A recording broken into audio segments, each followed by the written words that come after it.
तर नमस्कार मंडळी, माझ्या आणखीन एका मिनी ब्लॉग मध्ये तुमचं स्वागत आहे। डिलिव्हरी झाल्यामुळे बायको आणि बाळ सासरवाडीला होते, म्हणून बच्चे कंपनीला घेऊन मी पण सासरवाडीला बाळाला भेटायला निघालो। 1 किलोमीटर आल्यावर बच्चे कंपनीला ताण आणि भूक लागली। मग आधी पेट्रोल टाकून गाडीचा आत्मा शांत केला आणि मग बच्चे कंपनीचा। सासरवाडी जवळच असल्यामुळे तासाभरातच आम्ही सासरवाडीला पोहोचलो। प्रत्येक जावयासारखं मला पण सासरवाडीतले मानते असं उगीच मला वाटत होतं, म्हणून मी त्या सगळ्यांना काहीतरी खाण्यासाठी न्यायचा विचार केला। रस्त्याला खेटूनच असणाऱ्या दुकानात गरमागरम वडापाव चालू होते, मग काय तेच वडापाव पॅक करून घेतले। मग परत गाडी चालू करून आम्ही पाहुण्यांकडे निघालो।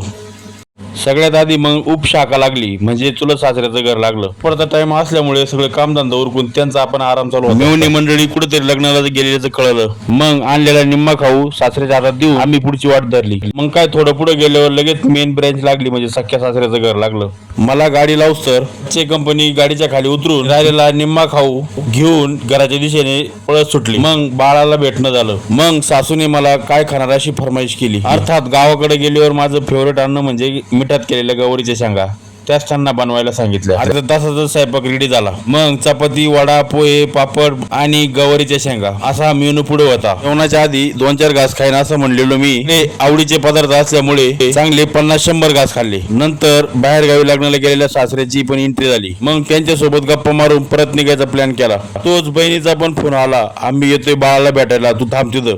मग 10-15 मिनिटं थांबल्यावर लगेच दाजीची आणि बहिणीची एंट्री झाली।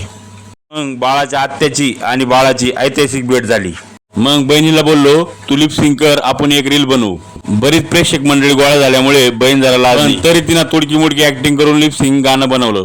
मग बाळाच्या तावडीत मामा सापडला होता। मेवण्याचा मुलगा म्हणल्यावर दाजी जरा घाबरूनच होता। मग मी शेजारी जाणाऱ्या आणखीन एका मेवण्याकडे रील बनवण्यासाठी गेलो। मग त्या मेवण्याने सुचवलेल्या एका स्क्रिप्टवर एक कॉमेडी रील बनवला।